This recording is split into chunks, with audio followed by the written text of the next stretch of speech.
We enjoy a game of dominoes and singing karaoke. I just love crew. When you love me just a little bit longer. You get to relax and have a drink and listen to some nice music. It's something different. It's spectacular. It's fabulous. You know, it's a different feeling altogether. I never feel so good in a party yet. Follow me to Q in the Community this Thursday. So good in a party yet. You know why? While you go about your business, we go about our business, and that is gathering the news. Stay up to date at CBC News Barbados on Facebook, Instagram and Twitter. Get news update on radio throughout the day. And join us for the CBC News Night at 7 every night. CBC News team is on the job and bringing you the news.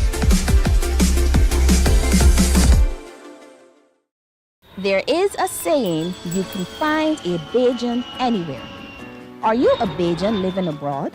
Or do you know of one who has migrated to another country? Well, we at Mornin Barbados would love to have you or them on our Bajan Affair segment. Share your amazing stories, experiences, and how you have adapted to a new culture. Send us an email to morninbarbados@cbc.vb. And together we will travel the world.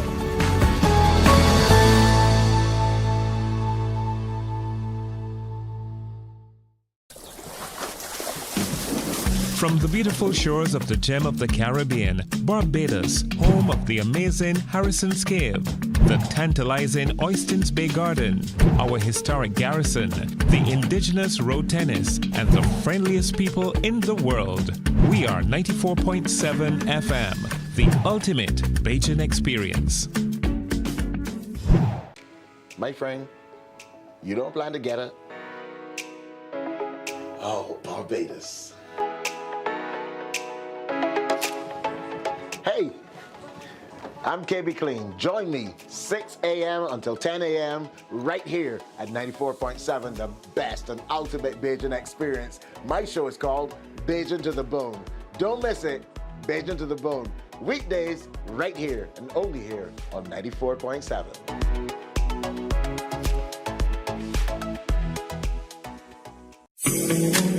The facts say Morning Barbados reaches an audience of over 50,000 and Newsnight reaches over 56,000. It's simple. When you advertise, you're getting your message to over 50,000 of your potential customers. Make the call to CBC Sales Department today and watch your business grow. Contact us at 467-5559 or email marketing@cbc.bb. We enjoy a game of dominoes and singing karaoke. I just love crew. When you love me just a little bit longer. You get to relax and have a drink and listen to some nice music. It's something different. It's spectacular. It's fabulous. You know, it's a different feeling altogether. I never feel so good in a party yet. Follow me to Q in the Community this Thursday.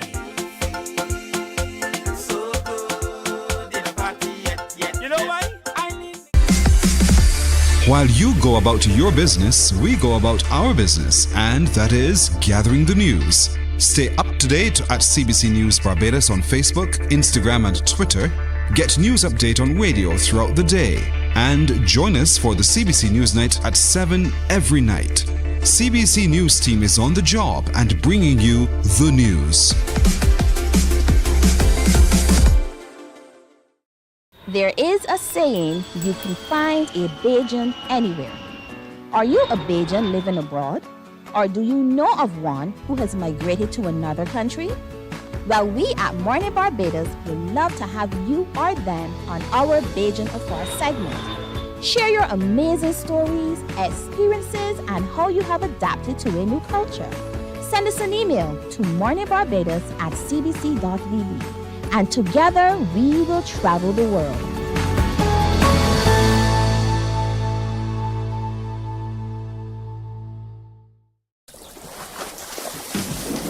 From the beautiful shores of the gem of the Caribbean, Barbados, home of the amazing Harrison's Cave, the tantalizing Oystins Bay Garden, our historic garrison, the indigenous road tennis, and the friendliest people in the world. We are 94.7 FM, the ultimate Bajan experience.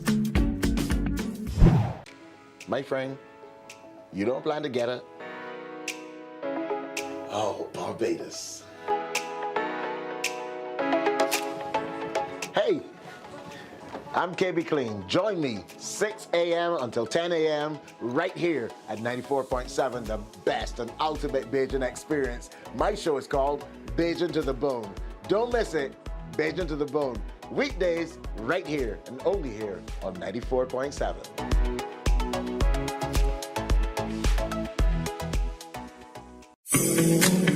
The facts say Morning Barbados reaches an audience of over 50,000 and Newsnight reaches over 56,000. It's simple. When you advertise, you're getting your message to over 50,000 of your potential customers. Make the call to CBC Sales Department today and watch your business grow. Contact us at 467-5559 or email marketing@cbc.bb. We enjoy a game of dominoes and singing karaoke. I just love crew. When you love me just a little bit longer. You get to relax and have a drink and listen to some nice music. It's something different. It's spectacular. It's fabulous. You know, it's a different feeling altogether. I never feel so good in a party yet. Follow me to Q in the Community this Thursday.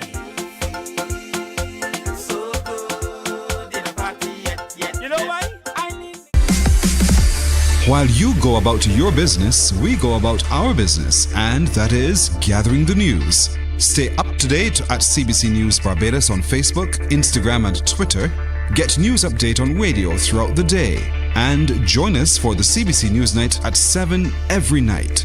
CBC News team is on the job and bringing you the news. There is a saying, you can find a Bajan anywhere. Are you a Bajan living abroad? Or do you know of one who has migrated to another country?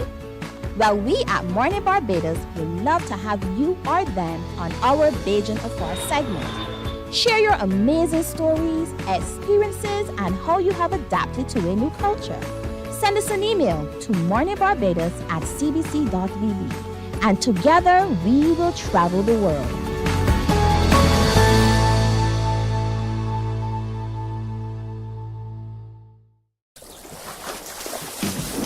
From the beautiful shores of the gem of the Caribbean, Barbados, home of the amazing Harrison's Cave, the tantalizing Oystins Bay Garden, our historic garrison, the indigenous road tennis, and the friendliest people in the world. We are 94.7 FM, the ultimate Bajan experience. My friend, you don't plan to get it? Oh, Barbados. Hey, I'm KB Clean. Join me 6 a.m. until 10 a.m. right here at 94.7, the best and ultimate Bajan experience. My show is called Bajan to the Bone. Don't miss it, Bajan to the Bone. Weekdays right here and only here on 94.7.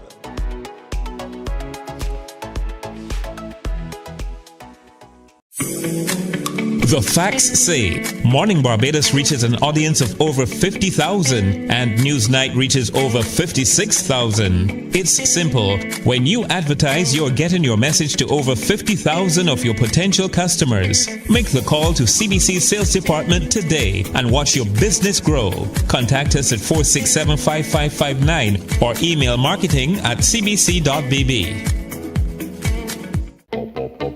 We enjoy a game of dominoes and singing karaoke. I just love crew. When you love me just a little bit longer. You get to relax and have a drink and listen to some nice music. It's something different. It's spectacular. It's fabulous. You know, it's a different feeling altogether. I never feel so good in a party yet. Follow me to Q in the Community this Thursday.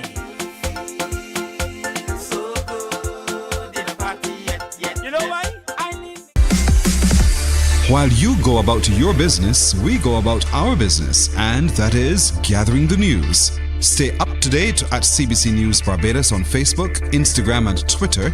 Get news update on radio throughout the day. And join us for the CBC News Night at 7 every night. CBC News team is on the job and bringing you the news. There is a saying, you can find a Bajan anywhere. Are you a Bajan living abroad?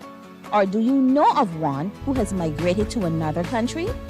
Well, we at Mornin Barbados would love to have you or them on our Bajan Affair segment.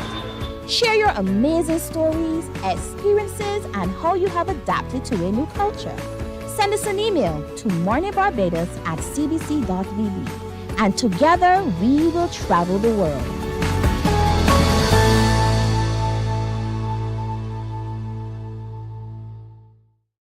Wake up, wake up, wake up. Barbados, get up. Good morning. Good morning, Barbados. Good morning. Good morning to you. Good morning. Morning, morning, morning.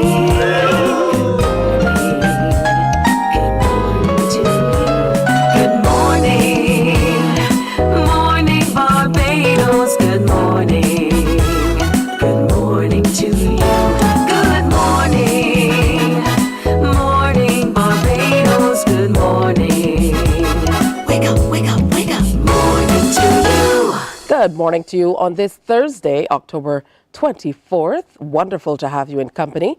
Welcome to beautiful Barbados if you're not here enjoying all the beauty and sunshine we have to offer. If you're joining us across the diaspora, good to have you too. Logging on online. I'm Tisha Hines. I'll be here with you until 8. Remember, we are wherever socials are as well, so make sure you call your friends and relatives and let them know they should tune in. It's going to be a fantastic day today. We promise, as always, to tell you about a few fantastic things coming up here on island. We're going to connect with a few people across the globe as well. A Barbadian who is teaching English in China. So we're going to find out all about how that culture is impacting her and how she's living her best life, her own words. Plus, we have Dr. Dale Springer coming in as we continue breast cancer awareness all this month of October, even as we wind down this late into the month. We still want to make sure that is top of mind for you. And then, of course, what everybody is talking about today, we've seen the photos. Rihanna is indeed on island. And today is the official launch, or thereabouts, of the Fenty Beauty line here in Barbados. So much is expected to be happening in and around the Bridgetown environs today. So who knows, maybe we'll have an update on that for you. But we wanted to start with a little bit of diplomacy. And we have some wonderful friends joining us on set already this morning. Help me welcome to Morning Barbados Ambassador Geraldine Byrne-Nason. And she, of course, is Ambassador of Ireland to Barbados. Good morning and welcome. Good morning. Delighted to be with you. Wonderful. Also here is Sharon Lennon, who is Head of Office for the Caribbean. Welcome. Good morning. Good morning. And Kevin Farmer, we know him, no stranger to Morning Barbados, Deputy Director of the Barbados Museum and Historical Society. Hi, good morning and good morning, Barbados. All right, well, congratulations, Madam Ambassador, on presenting your credentials to the President of Barbados over the last couple of months. As I often say, this now is your opportunity to present your credentials to us, the people of Barbados. So it's wonderful to have you here and sharing with us. Well, what a privilege. I'm thrilled to be Ireland's first ambassador to Barbados. So that comes as a special important year in that relationship between Ireland and Barbados. And of course you have opened your embassy in Dublin, so it marks a big stepping up in that relationship that we've been growing for centuries, and now moved right into the 21st century with your Ambassador Cleviston Haynes in Dublin, and my second visit this week to Barbados, where we will of course be launching this evening the Entangled Islands exhibition at the museum. So it's a real privilege for me to honour the Irish legacy that dates back to the 1600s, I feel the walking in the footprints of generations of Irish. But of course, even on my first visit here, I could see the signs of Ireland across the island, including your St. Patrick's Cathedral high on a hill.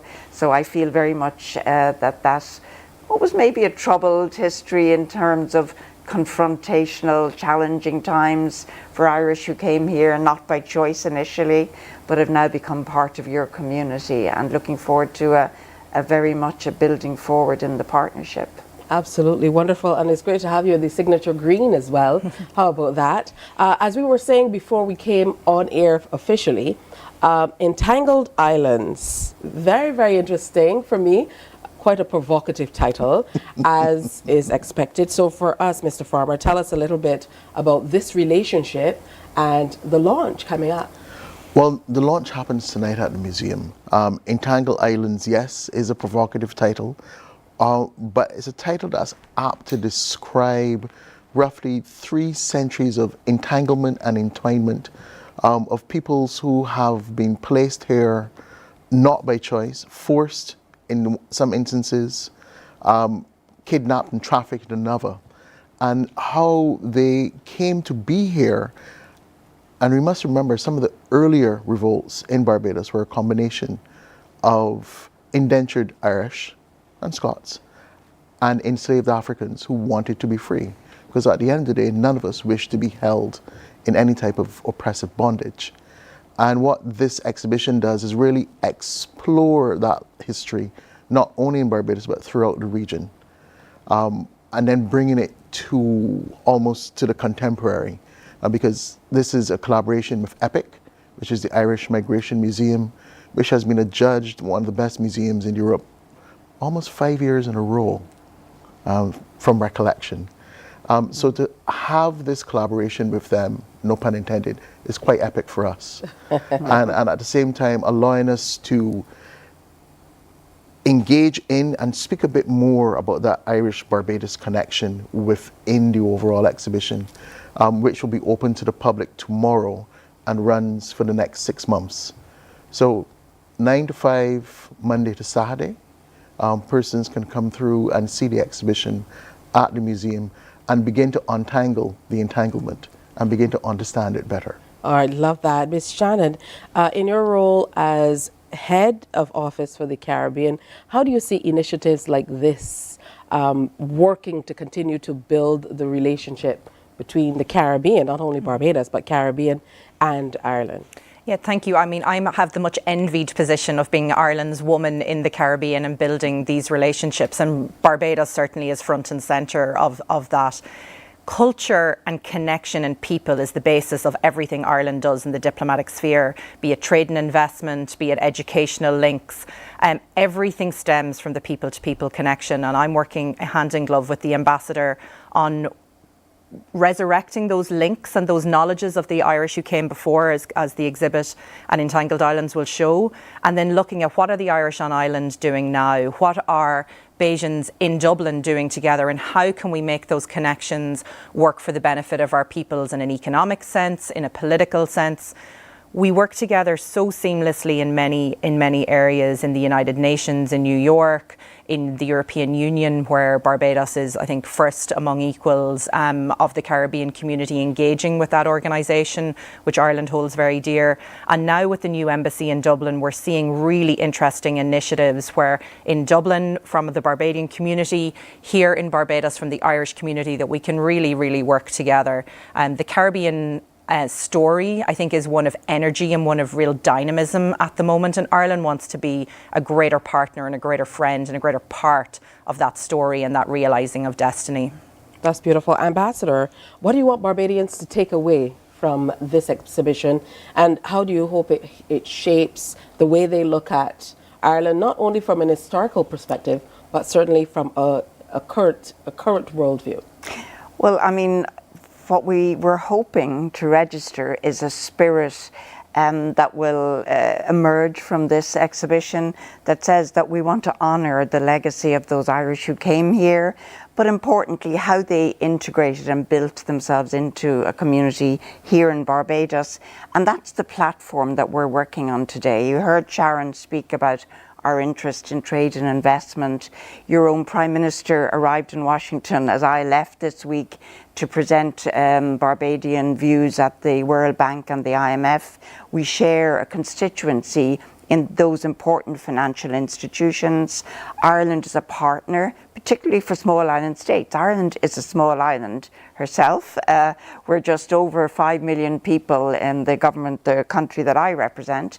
And we take great faith and partnership, solidarity with small islands. We work particularly closely with you on issues in relation to climate, financing of the climate challenges, in relation to debt. And I think fundamentally what I hope people will see in that exhibition as we walk through it this evening in the presence of your own President Mason is that we have a value and a principled framework that allows us to be very 21st century in the way we work. But we're grounded, and it's not just romance, we're grounded in historical links and sacrifice that were made to build this relationship. We now have made it concrete. We're represented in each other's capitals here, and today is a great day for us to demonstrate that, I think, in a really poetic way. Absolutely. I was surprised a few years ago to find out about many of the business linkages as well, and finding out that the Irish Port Authority part-owned runway duty-free at the airport, for example. Nice. And we had an opportunity here at CBC to work with them a few years ago on a very specific promotional program throughout our festival, Crop Over. So it truly was enlightening for us in a number of ways. But as the lady here on island, I know it's your mission to also continue to not only build these relationships, but to share more about how we can continue to deepen the relationships across the board, not only in trade and maybe business and development, but culturally as well. No, absolutely, and there's so many avenues that we can explore, be it literature. You know, Barbados has some wonderful writers and poets who have very, very similar resonances to our own literary scheme. So I know that the Bucas Festival recently went and was on the island of Ireland and interacting, and we're looking to do more in that sphere. Young academics who are bringing forward their work in a range of areas, be it culture, be it literature, be it academics. We really want to lean in and to help build those connections, because there is so much more than we know that binds us than divides us. And you mentioned on island the presence of Rihanna. You know, Rihanna's surname Fenty is an Irish surname that hails from our county of Cork, and she has Irish lineage, which EPIC, the Emigration Museum, and other partners have traced through. So not that we would ever try to claim the Bayesian hero that she is, but we do share that lineage with so many prominent Barbados actors in many, many spheres. And it is about connecting those things together and then working them through. But I'm very excited for the job that I have. I'm very enthused. I have more ideas than I have time, but my partners here on island are equally energized and equally excited for the relationship. I'm working now with Invest Barbados, with Export Barbados, with UWI, and a lot of other partners, and of course our wonderful diplomatic friends in the Ministry for Foreign Affairs. And I know that there's so much that we'll do. So hopefully we'll have the ambassador back many times here to meet with you and to speak about the great things we're doing together. Absolutely. Now you have the behind the scenes view, Mr. Farmer, yes, of what's happening. So from your perspective, what can Barbadians expect when they come out to participate in this exhibition? Well, they can come out to really engage with and understand what that history is, tease out some interesting characters historically, recognize that there was a Barbadian who actually ended up being a mayor in a city in Ireland. You know, to really cement the fact that wherever you go in the world, you'll find a Bajan. It's almost like wherever you go in the world, you'll find an Irishman. Some things that we share in common. And to really better understand that story and walk away with a wider appreciation for that Irish connection, and maybe also the recognition that surnames that we didn't think were Irish are in fact Irish. Absolutely. Are there any other areas, and of course we have to make sure we capitalize on this while you're here.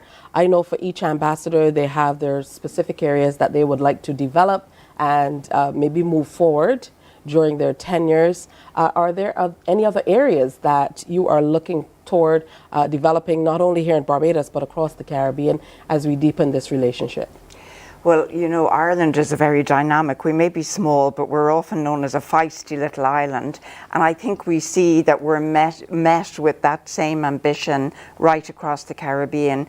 Many of us have the same colonial past, and I think that has enthused us in many ways to develop an international voice. And so working very closely, Barbados, in the front line with you, as we're a European member state, we're very active on the global stage as a European, working with you in places like Brussels, working with you increasingly in Washington, in the capitals across the world where we make our own people's future, we're shaping our people's future, having those partnerships that are forward-looking, and that for the next generation of Barbadians and young Irish, that they will recover what, as you said at the beginning, was a 300-year history, but in fact, in the very 21st century, knowing Rihanna carries some of that Irish legacy with her, but also that our next generation of young, educated Barbadians and Irish can share a sense of building an ambition between us all together. So I hope that we might see, particularly in the educational sphere, some exchanges between our students, because I think we need to always be a step ahead and looking forward. Absolutely. We're really looking forward to capitalize on the luck of the Irish anyways. So for you, in terms of this exhibition and from your perspective, based on what you know and what you hope people who visit to take away, what are your expectations? What I really hope is that we give a space for Barbadians to discover perhaps their own Irish heritage or the Irish heritage of their neighbours, or as the ambassador said, the street names that we see around and the students from St. Patrick's School perhaps, that they feel a connection back to this island that may seem very remote, but at its heart is actually very, very close by. And I also hope that from those links and from those connections, that Ireland becomes front of mind to the young entrepreneurs, to established businesses, that Ireland becomes a partner. And I give a shout out to anybody watching the show this morning who thinks, actually, I have a project in any sphere that may work well with Ireland, to connect with us, to reach out to us, to find us on socials and connect, because we really want to use the totality of our talents and the totality of what we can do together. And I really hope that the exhibition both honours our past, as the ambassador has said, but really invigorates some ideas for the future. And we're open for discussion and really open for partnership. That's beautiful. Now, it launches tonight, as you said, Mr. Farmer. Yes. However, it's open to the public from tomorrow. Yes. So give us a few directives. Tonight is closed? Yes, tonight is invitation only, as happens for most opening events. But from tomorrow, it's open to the public. And then on Friday afternoon, there is a discussion looking at landscapes. And then on Saturday morning at 9 a.m. at the museum, the curator, Dr. Catherine Healy, who is the historian in residence at EPIC, will be giving a curator's talk on the exhibition, and that's 9 o'clock at the Barbados Museum. So those are the two public programming events for this week. And as I said, Monday to Saturday, 9 to 5 for Barbadians to come visit the museum, but also come visit Entangled Islands. All right, I want to thank you all for coming in and sharing with us this morning. And we certainly look forward to engaging with you as we go on and sharing more about these relationships we continue to build. A special good morning to the O'Reillys, some friends. Good morning to you, Adele, and your entire family as well. So I know a few Irish here in Barbados as well. Wow. Yes? Wonderful. All right, well, thank you all for your time. Make sure you go on out and be a part of this exhibition. Of course, exploring the long-standing historical ties between Ireland and the Caribbean. The exhibition launches today. However, it's open to the public from tomorrow. And you'll be excited to hear that once you delve into what you see there, you might be surprised as you drive around Barbados and see the road signs and say, oh, wait, that's Irish. All right, time for a break. Our first one for the morning, but we have lots more coming up, so stay tuned. Morning, morning, morning. Good morning. Good From the beautiful shores of the gem of the Caribbean, Barbados, home of the amazing Harrison's Cave, the tantalizing Oystins Bay Garden, our historic garrison, the indigenous road tennis, and the friendliest people in the world. We are 94.7 FM, the ultimate Bajan experience. My friend, you don't plan to get it? Oh, Barbados. Hey, I'm KB Clean. Join me 6 a.m. until 10 a.m. right here at 94.7, the best and ultimate Bajan experience. My show is called Bajan to the Bone. Don't miss it, Bajan to the Bone. Weekdays right here and only here on 94.7.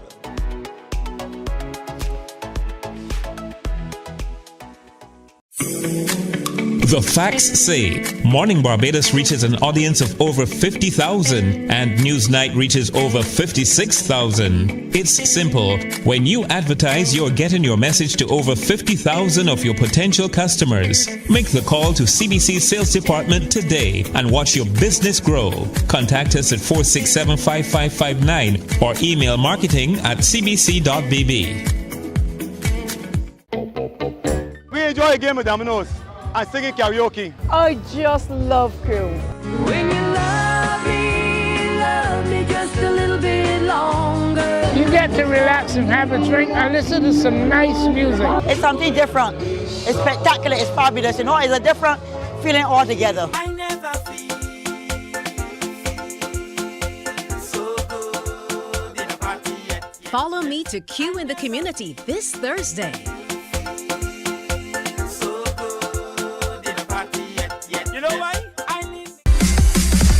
While you go about your business, we go about our business, and that is gathering the news. Stay up to date at CBC News Barbados on Facebook, Instagram, and Twitter.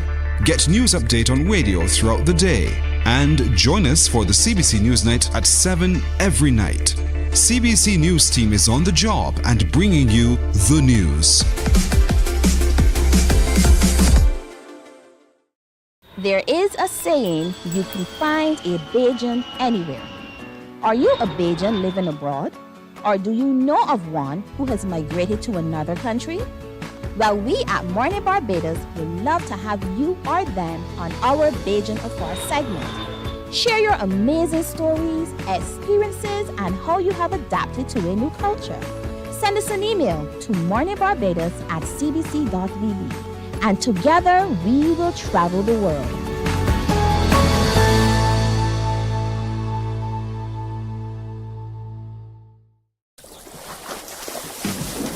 From the beautiful shores of the gem of the Caribbean, Barbados, home of the amazing Harrison's Cave, the tantalizing Oystins Bay Garden, our historic garrison, the indigenous road tennis, and the friendliest people in the world.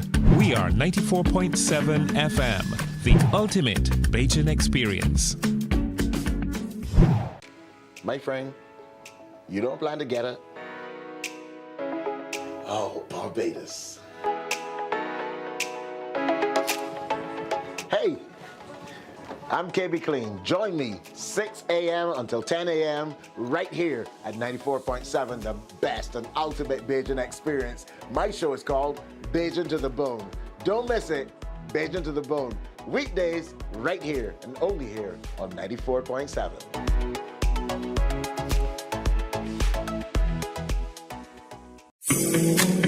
The facts say Morning Barbados reaches an audience of over 50,000 and Newsnight reaches over 56,000. It's simple. When you advertise, you're getting your message to over 50,000 of your potential customers. Make the call to CBC Sales Department. Morning, morning. Good morning.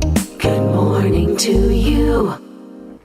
Good morning to you. Just about 22 minutes now before 7 o'clock. Now, earlier this week, we had an opportunity to collect with a lady who was on last year. So here we are 1 year later with Pamela Stanford joining us, a Barbadian living in China.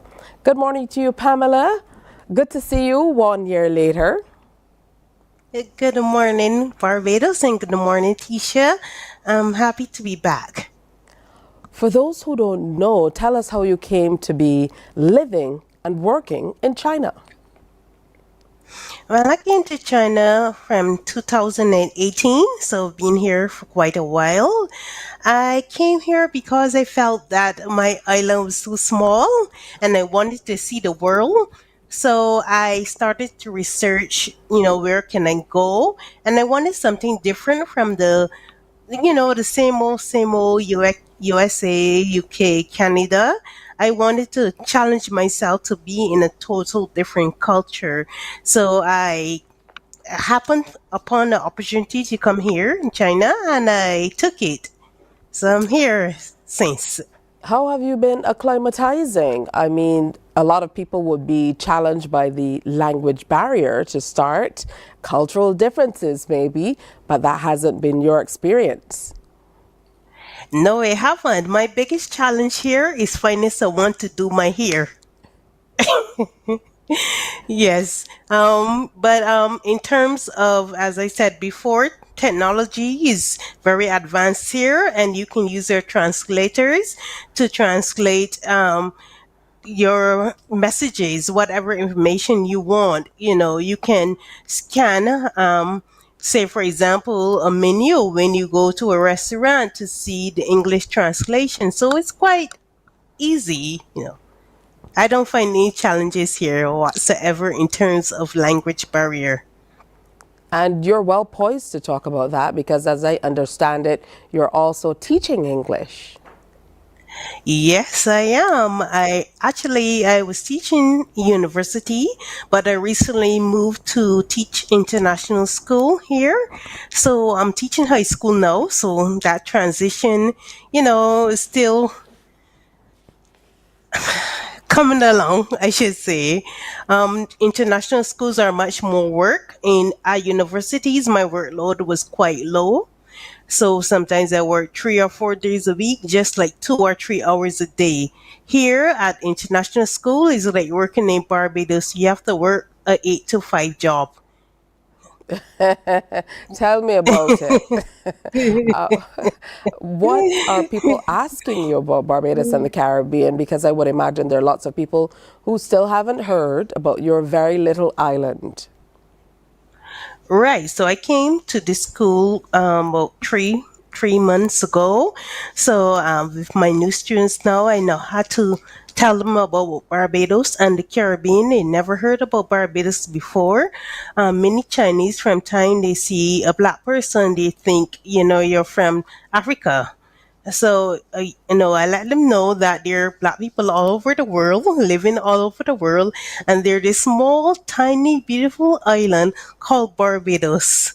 So, Barbados is actually smaller than my city that I'm in right now. So, when I tell my students, they're like amazed. They can't believe it. How can your country be even smaller than the city that we're in now? China is so huge. So And even though you're living there and working, I would imagine at times you still play tourist to be able to explore different provinces, different places of interest. So share some of your exciting stories with us of how you've been exploring the culture of China. Yes, so in every city in China, there's like a different culture. There's different things. See, food, the foods are quite different. Like, for example, you have Guangdong, which is in the south of China. So they have the Guangdong cuisine, which is not spicy. And then you come to a place like, say, Sichuan province, where is very, very spicy food. Um, then you go to, like, say, the capital, Beijing, and you would get something totally different. And also the architecture of the buildings, the whole climate of the place is totally different. In smaller cities, you would find that is a more feel of like what we would imagine China to be like. But in the bigger cities, is very, international. All right, so those are some of the differences.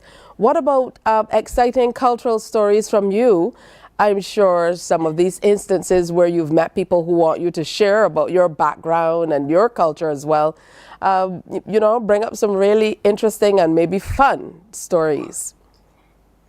But that's the thing, Tisha. I find my life to be quite dull. People think that my life is exciting, but I see my life is quite dull. I've traveled many places around China, many different cities. I also been to Hong Kong. Right now, I'm working on mainland China, but I've been to Hong Kong several times, and Hong Kong is quite busy. I don't really like the hustle and bustle of Hong Kong. It kind of remind me of New York, but Hong Kong also have some very small islands in the beaches. They're very beautiful. Kind of remind me of Barbados.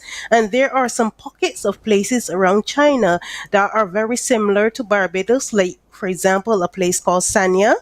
When I went to Sanya, it's very it's really nice beaches there. You have the coconut trees, you have bars on the beaches, and they're playing some reggae music. So it's very Caribbean style, I should say.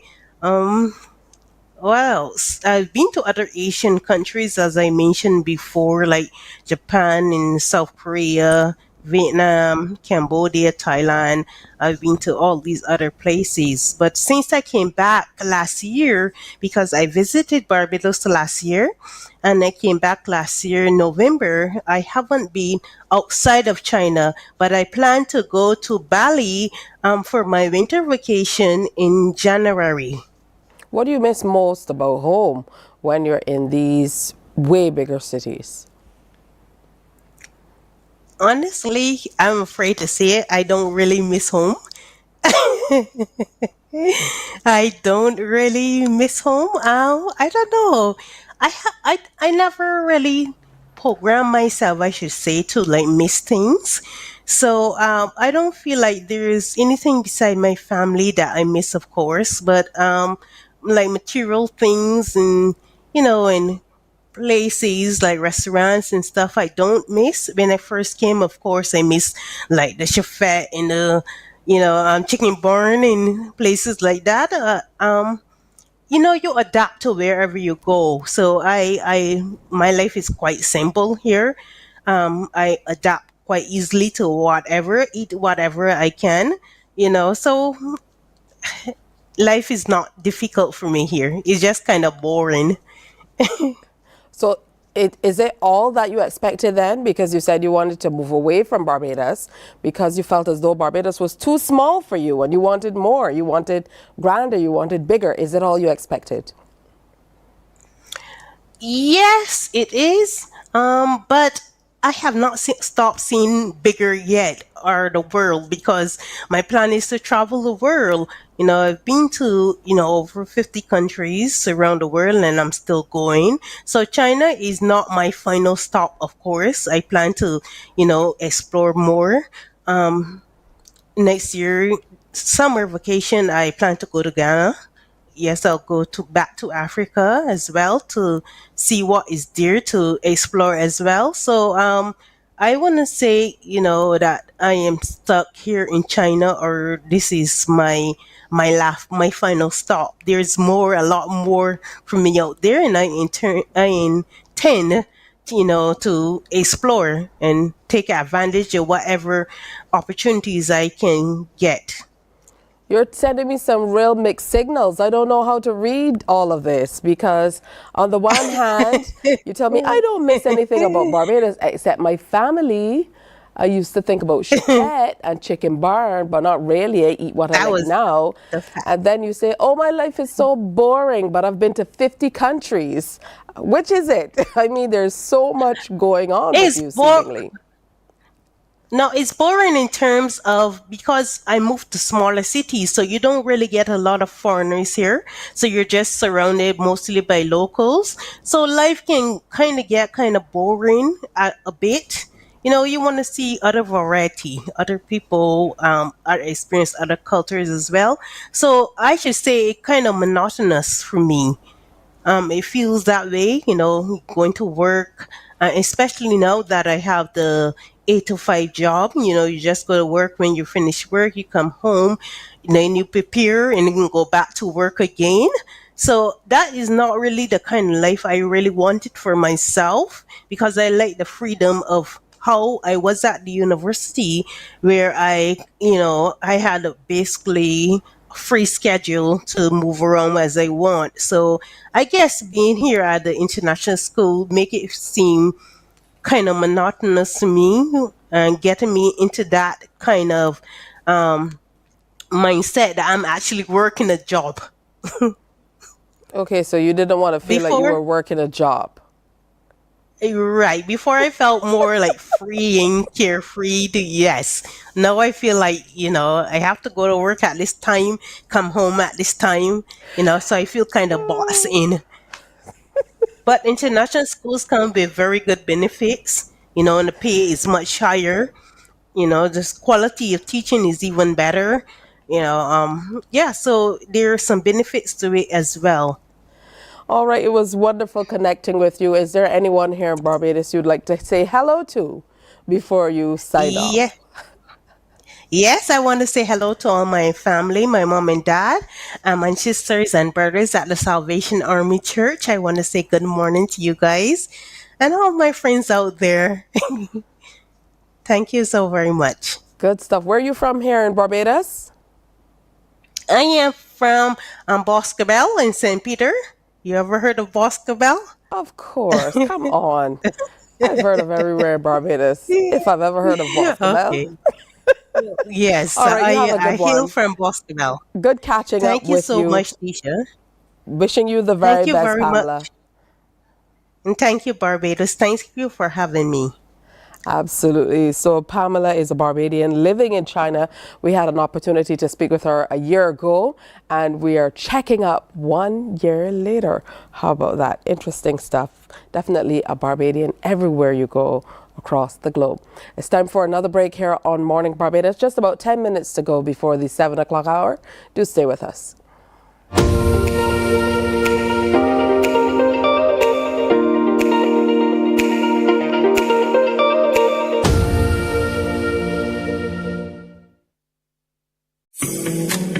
The facts say Morning Barbados reaches an audience of over 50,000 and Newsnight reaches over 56,000. It's simple. When you advertise, you're getting your message to over 50,000 of your potential customers. Make the call to CBC Sales Department today and watch your business grow. Contact us at 467-5559 or email marketing@cbc.bb. We enjoy a game of dominoes and singing karaoke. I just love crew. When you love me just a little bit longer. You get to relax and have a drink and listen to some nice music. It's something different. It's spectacular. It's fabulous. It's a different feeling altogether. I never feel so good in a party yet. Follow me to Q in the Community this Thursday.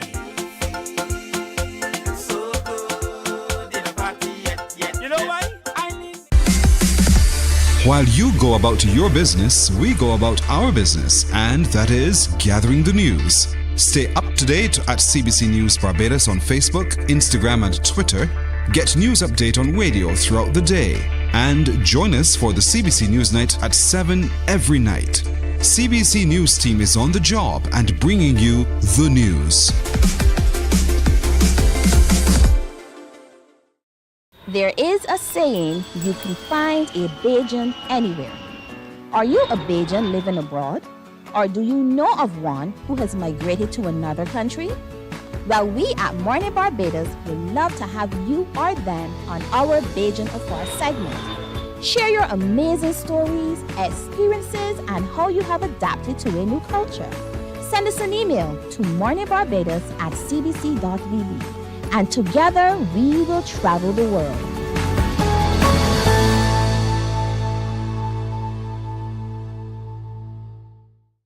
Morning, morning, morning. Good morning. Good morning to you. It's 6:53 all across Barbados on this fantastic Thursday, we had drizzles in certain places, but nice and dry in others as well. So remember, if you want to see anything here on Morning Barbados, or you'd like to connect with us or share with us, you can email us at morningbarbados@cbc.bb. That's morning without the G. Quite simple to be able to reach out to us. And we're very, very responsive, so we'll get back to you in short order. Throughout the month of October, we have been working with our partners and various agencies and individuals alike to share more about breast cancer as we continue throughout this Breast Cancer Awareness Month. This morning is no different, as we're joined again by Dr. Jill Springer, who is Consultant General and Breast Surgeon at the Queen Elizabeth Hospital. Good to have you. Welcome back. Morning. Thank you for having me. How would you say this particular month of breast cancer, sharing information about breast cancer and building on the awareness that is already there, has changed things? Have you seen anything different? Does it feel much of the same, or do you think that we're building on what we need to create more awareness across Barbados? I think we're definitely building. I've had a few presentations. I think they've went well. Persons have been engaged. We are seeing more people coming out. They're asking questions. They seem very receptive to the information, and some of them have even indicated that they plan to act on the information, which is what we really hope for. And you quite recently had a lecture. Tell me about how that went. Yes, that went well. We had about 40 people or so that came. We spoke about breast cancer screening, why it's important to be screened, how do we do it, also about breast awareness, how we do our breast examinations, and again, the importance of it. So that went very, very well. I must say, persons then had an opportunity to ask questions, not something related to what we spoke about, and there's things that they wanted to know. And we had a wide variety of persons, from the very young to even a lady in her mid-80s came, and she was able to ask the questions, and I think it was very good, a very good experience. And there's congratulations on that, first of all. Thank you. And there's so many survivors among us. I'd like to hear your advice on how we can approach supporting survivors even more. For some people, they don't necessarily know how to even broach a conversation about breast cancer awareness, but there's so many women among us, family, friends, who are survivors or who has been touched by throughout the years. So what would be your best advice in terms of how we can ably support, their fight? Right. So in terms of that, in terms of dealing with survivors, I would take the cue from them. Some of them are very keen to tell their story and tell you about everything they went through, which is great. These persons are great, make great advocates as well for the fight. So listen to them, support them. Then there are some persons who are not so keen, but they will talk if they engage, to engage them if the opportunity arises. And then some persons just want to put it behind them. So I think we have to respect that. For those people who have had a diagnosis, what's life like after that? I guess it depends on what stage it is found, but what is basic like after that? Is it chock full? Like, once you're able to get it under control, I suppose, what happens next? Right. So they have certain unique challenges, because you can understand sometimes they have surgery, they may have chemotherapy, they have side effects from that. Then there's just also the psychological aspect of it, having been diagnosed with breast cancer. Is it something that's going to recur? Is it going to happen again? All of these things that persons deal with. So we try to support persons through all of these stages. In terms of if it's going to recur, we advise them to have their surveillance checks done, so they will still need to have mammograms yearly, so we advise them to do that. Sometimes they have to do other tests, such as the CT scan, just to check for any recurrence, so we support them and we advise them to do that. Also, another important thing is checking for other malignancies, so we try to use the opportunity to check for the cancers, like colon cancer, for example, in the survivorship period. So we just try to encourage them, basically, to be as optimal in their health as possible. Also, we look at things like the diet, diet and exercise, encourage them to have a good diet, exercise regularly. All of these things comes into the survivorship. Does having a diagnosis of breast cancer mean that you are far more at risk, or are you at greater risk for other cancers as well? If you have a genetic predisposition, yes, but it is not. If you have a genetic predisposition, yes, you could be at risk for other cancers such as ovarian cancer, etc. But then there are some genetic factors that we have not yet identified. So there's a slightly increased risk, but there's also an increased risk of breast cancer again as well, yeah. All right, so that's where the surveillance comes in. Exactly, yes. To make sure that you stay on top of it. Yes. Absolutely. Now, what quality of life have women been able to enjoy in recent times because of early diagnoses? But we will see a good quality of life, especially for the earlier diagnoses, especially they have been able to minimize their treatment, so they more or less are able to continue life as it was before the diagnosis. I always say that our patients when they are first diagnosed, maybe a few weeks ago, they know you have this, so you continue to live your life, enjoy your life. You will have good days, so enjoy those good days and celebrate every little success in the battle against breast cancer. So if you have a scan, it is good, celebrate. If you realize the cancer is a favorable type, celebrate. Your surgery is successful, celebrate. You will have some negatives, but try not to dwell on the negatives and try to emphasize the positives.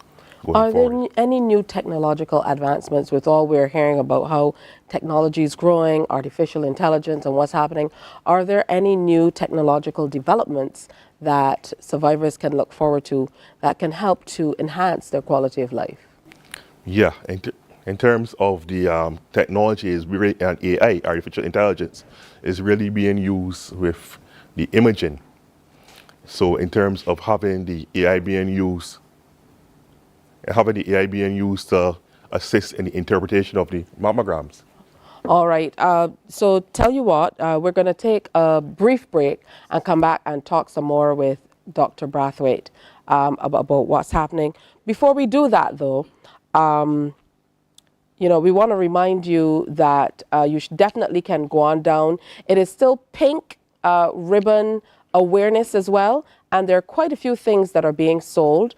We had a few people from the breast cancer, the screening program at the Breast Cancer Association in, Betty Lynch, Dr. Jagaru, and so on, who also shared with us about all of the trinkets that they're selling to be able to raise more funds to help with the works. So I was giving you a little time there, Dr. Springer. This is live TV after all, to be able to double back. As we were talking about the advancements in technology. Right, so we're talking about advancements in terms of artificial intelligence. So it's used in radiology, in terms of helping to read the mammograms. There are also some evidence in terms of helping to read MRI of the breast as well. In terms of, it's shown that the AI can sometimes detect things that the human eye cannot see. That is, they have come about by feeding the AI lots of images so they get to see the patterns, and then they can pick up things that humans cannot pick up. Also in pathology, in terms of reading the slides, it also helps sometimes to find some cancers that the human eye may not have picked up. But this is still experimental, so it's not currently rolled out for clinical everyday care as yet. So right now we're still doing a lot of it manually by the eye here in Barbados, but we're hoping to get there sometime in the future. What about the care here as compared to care outside of the island? We often hear much talk about that, about the need to maybe travel, or people somehow feel like they might need to be able to go outside of the island to get the level of care that they need, particularly when you talk about multidisciplinary care and so on. Your thoughts? But I don't think persons necessarily have to travel for all aspects of care. In terms of some things we have them quite rarely available on the island, in terms of early diagnosis and detection, in terms of surgical procedures, including reconstruction, we have that here. In terms of the chemotherapy, we're able to get a lot of the drugs that we need here. Not all of them, unfortunately. Some of the newer drugs that are being studied and just coming on the market, we may not get them right away. One area where we have a deficit, but I know it's being worked on, is the radiation therapy. But there are plans, to have a new radiation machine here delivering state-of-the-art radiation in a very precise way. So I think persons should rest assured that if they are diagnosed with breast cancer, they can be quite adequately treated here in Barbados. We actually have persons from other Caribbean countries who come here to receive treatment. So I think the standard of care is quite good in Barbados. And you talked about some women who are open to advocacy and others who might be maybe on the fence about it. What would you say to them about sharing the message and, being open and upfront about their journeys? Right, so everyone is going to be different in terms of their personality. Some persons would like to keep it private, but those persons who we want to share, we encourage them to share be it in a group setting, or they sometimes have small groups where they will talk to one-on-one with a person who is just diagnosed. So this is something that we really encourage, because as treatment physicians, we may not have gone through it ourselves. So to have some person who has gone through it and they can explain to you certain things to some person who is now going through it is very helpful. As is the case with everything, there are often some myths that are out there, little known of facts. Is there anything that you would like to share that you've heard going around about breast cancer or diagnosis or treatment to debunk some of the myths that are flying around? Yes, there's so many myths related to breast cancer. We could do a whole program on that, but some of the common ones, things like biopsies, when you do the biopsy, that cause the cancer to spread. That is definitely not true. That's how we diagnose it. Things like if you can treat the cancer by changing your diet, you don't need to take any medical treatment. Of course, we advocate to have a good diet, but we can't treat the cancer completely with diet. Things like using ointments like oils, castor oil, or there's another one, the name slips me right now, people are rubbing on the breast sometimes for treatment. Those things don't treat cancer definitively. We don't have any evidence to say for sure that treats the cancer. So those are just some of the myths that come to mind. And these are things that we are seeing in clinical practice that we want to tell persons that don't work very well. So always consult a medical practitioner first if you have that diagnosis or you suspect that you could have that diagnosis. And when we talk about messaging, what do we want to leave with the viewers this morning in terms of how we should approach based on age, maybe background as well, in making sure that we stay on top of whether it's surveillance or early detection? Right. So what we would say in terms of early detection and screening, so everyone, especially females between the age of 18 to 25, should have a risk assessment done to see what their risk factors are. And from that, what does the risk assessment entail? Right. So that looks at your risk factors for breast cancer, mainly your family history, if you're on any certain medications, if you've had any concerns for the breast before, like you had previous biopsies. It's mainly genetic risk factors, but family history and other personal factors. And then it puts you into a risk category. And sometimes we even go further and we use tables or formulae to calculate your risks. So if you are average risk, we would recommend you continue to be aware of your breasts. So knowing how your breasts look and feel, and examine them at least once a month. And then at the age of 40, we recommend you start mammograms. If you are at a high risk now, we recommend genetic testing. If you have a genetic predisposition, we will start screening from even earlier, from your mid-20s. In addition to the mammogram, we will use the MRI to try to detect if there's any signs of breast cancer early so that we can treat it. All right, and your final message for everyone viewing as we come to the end of this Breast Cancer Awareness Month? Right, I would say to everyone, continue to be aware of your breast, and if there is any concern, always get it checked. All right, I want to thank you as always for coming in, Dr. Springer, and sharing with us. It's very important for us to connect on survivorship as much as we talk about screenings. And I know I felt the groundswell in terms of the call and response and how many more people are coming out as advocates who are sharing their stories, and the family and friends who are willing to support their efforts as well. Yes, definitely. We hope that continues and it builds year on year. I think together we can continue this fight and hopefully win this fight. All right. Thank you, Dr. Dale Springer. Graciously agreed to come in throughout the month of October and share with us on breast cancer awareness. He is Consultant General and Breast Surgeon at the Queen Elizabeth Hospital. It's time for another break here on Morning Barbados, but stay with us. We have lots more coming up.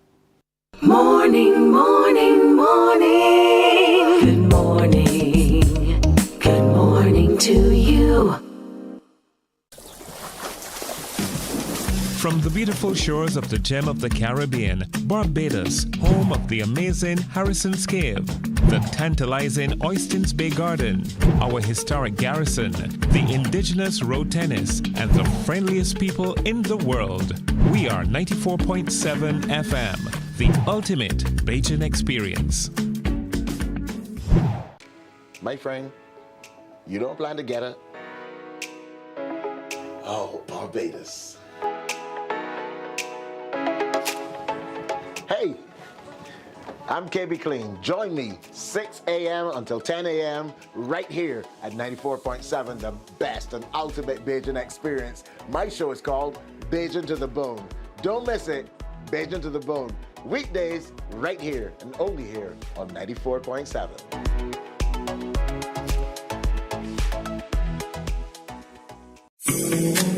The facts say Morning Barbados reaches an audience of over 50,000 and Newsnight reaches over 56,000. It's simple. When you advertise, you're getting your message to over 50,000 of your potential customers. Make the call to CBC Sales Department today and watch your business grow.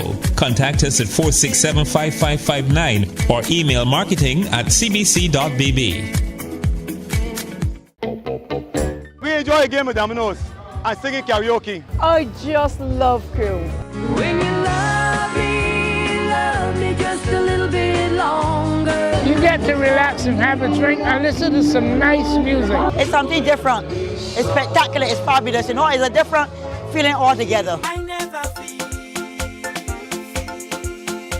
so good in a party yet. Follow me to Q in the Community this Thursday.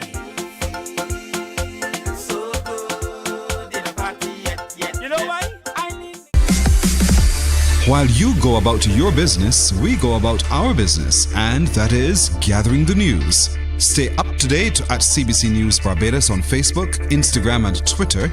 Get news update on radio throughout the day. And join us for the CBC News Night at 7 every night. CBC News team is on the job and bringing you the news. There is a saying, you can find a Bajan anywhere. Are you a Bajan living abroad? Or do you know of one who has migrated to another country? Well, we at Mornin Barbados would love to have you or them on our Bajan Affair segment. Share your amazing stories, experiences, and how you have adapted to a new culture. Send us an email to morninbarbados@cbc.vb. And together we will travel the world.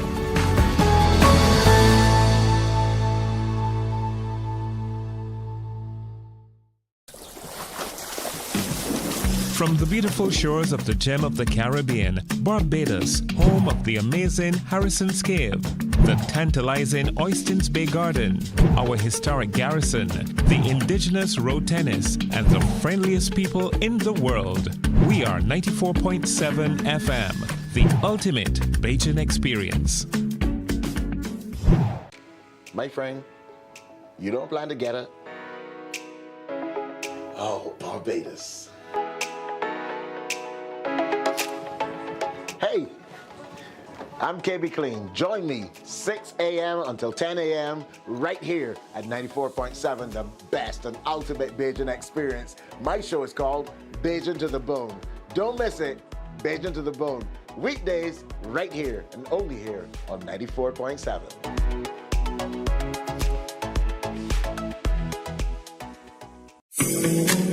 The facts say Morning Barbados reaches an audience of over 50,000 and Newsnight reaches over 56,000. It's simple. When you advertise, you're getting your message to over 50,000 of your potential customers. Make the call to CBC Sales Department today and watch your business grow. Contact us at 467-5559 or email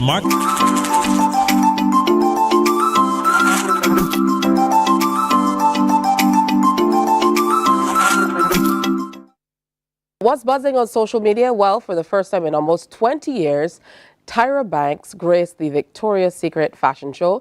It was the first revamped fashion show since 2020, and people around the world were excited to see Tyra hit the stage. Here's how it went.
Of course, it featured women of all shapes and sizes.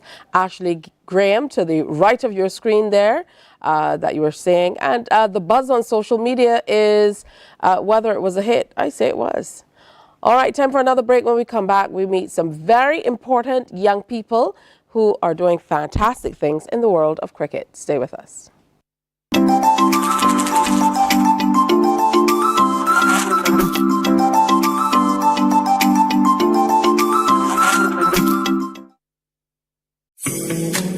The facts say Morning Barbados reaches an audience of over 50,000 and Newsnight reaches over 56,000. It's simple. When you advertise, you're getting your message to over 50,000 of your potential customers. Make the call to CBC Sales Department today and watch your business grow. Contact us at 467-5559 or email marketing@cbc.bb. We enjoy a game of dominoes and singing karaoke. I just love crew. When you love me just a little bit longer. You get to relax and have a drink and listen to some nice music. It's something different. It's spectacular. It's fabulous. You know, it's a different feeling altogether. I never feel so good in a party yet. Follow me to Q in the Community this Thursday.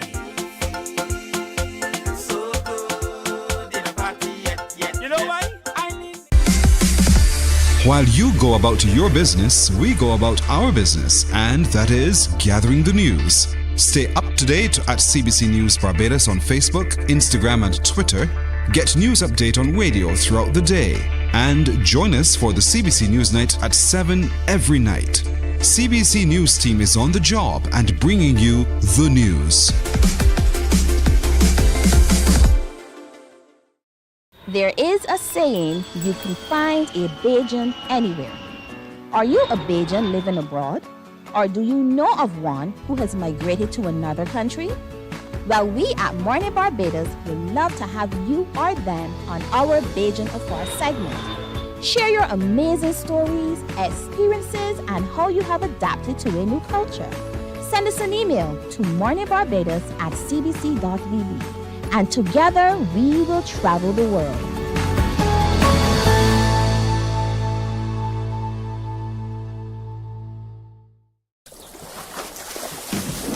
From the beautiful shores of the gem of the Caribbean, Barbados, home of the amazing Harrison's Cave, the tantalizing Oystins Bay Garden, our historic garrison, the indigenous road tennis, and the friendliest people in the world. We are 94.7 FM, the ultimate Bajan experience. My friend, you don't plan to get it? Oh, Barbados. Hey, I'm KB Clean. Join me 6 a.m. until 10 a.m. right here at 94.7, the best and ultimate Bajan experience. My show is called Morning, morning, morning. Good morning. Good morning to you.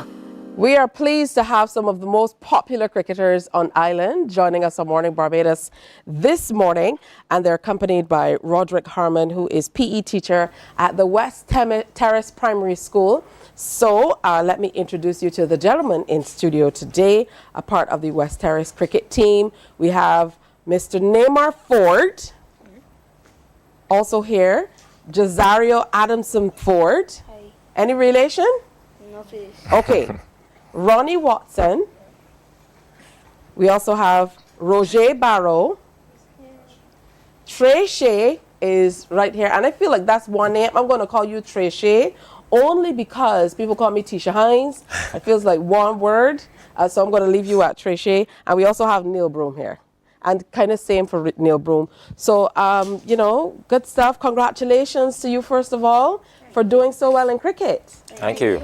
All right, and for you, Mr. PE teacher, tell me a little bit about the team and how you were able to get to these heights. Well, good morning, Barbados. Good morning, Tisha. Thank you for welcoming us. Certainly, over the years, the school has been very blessed to have some very talented youngsters, and thank God we've been graced this year again to have a very talented cricket team. We took part in the 6-a-side 6-for-6 softball competition. It's a competition that has been going since, I think, 2021, after we came out of COVID, when it was, the restrictions were still in place, and they wanted a tournament that would give the youngsters, the skill and the fun of cricket. But obviously, having not been out for COVID, the hardball segment of the tournament was seen to be, the children didn't have any practice, so they thought it would have been not safe. So this tournament came about, and it was so popular at the time that they decided that they would continue. This year, we are very thankful to God that we were able to claim the championship. How do you feel to be a winner, Neymar? I feel that. You have to talk into the mic. What? Just talking to the mic. Wait, what you saying? I said, how do you feel about winning the tournament? I feel good. Yeah? Tell me about how you prepared for this final against Good Shepherd. I prepared good by my coach, Mr. Harmon. What did you do? What are some of the things you did? Did you have to run more, bat more? First of all, are you better at batting or bowling, or are you like a batting all-rounder or something? Batting all-rounder. All right, go talking to the mic. Batting all-rounder. Yeah? Did you always love cricket? Yes, please. All right, pass over the mic to Josario. I guess when they call you Neymar, they thought you would have been more interested in soccer, football. All right, so Josario, what about you? How do you feel about winning, first of all? I felt good. It was nice because it was my first ever my first ever championship for the West Irish cricket team, and me as the captain, I was helping around the team, cheering them up because they thought they would have lost when the wickets were falling and they were hitting runs quickly. So I cheered at the team. We got wickets and we won the match. Tell me about your own contribution. What's your particular area of specialty on the team? I will mostly say a bowler, but this year I performed in batting very well. All right. Pace or spin? Pace. You're a fast bowler? Yes, please. So that means you have some speed behind you? Yes, yeah, look out for you. All right. Also joining us this morning on the team, we have Ronnie. Yes? So take that mic. Must feel really great. I felt really great when we won the match, when the match was finished. It was a great feeling to enjoy and celebrate. Good stuff. What do you play? What are you best at? Bowling, batting? Wicket keeping. You're a wicket keeper? Yes, please. You're the guy. Yeah, all right. Have you always been into wicket keeping, or is this something that they've kind of pushed you into? Bring up the mic a little. Yeah, I was always a wicket keeper. I could catch really good, so my brother told me to try out wicket keeping, and it's worked. It's been working out really good. Yeah, that wouldn't be me. Yeah. I can't even catch feelings. I'm sorry, they're not appropriate at all. Roger, what about you? You're the tiny one on the team, man. What are you doing? Are you batting? Are you bowling? A bit of both? Bowling and out-rounding. Out-rounding? Enlighten me. Tell me a little bit more about what's out-rounding? It's about fielding and catching balls that come to me. So you're really good at catching as well? Yes, please. Oh, that's what makes this team so rounded. We're coming down the line and everybody has a particular area of specialty. What do you think made you guys win this tournament? To Mr. Harmon training us and helping us win this tournament.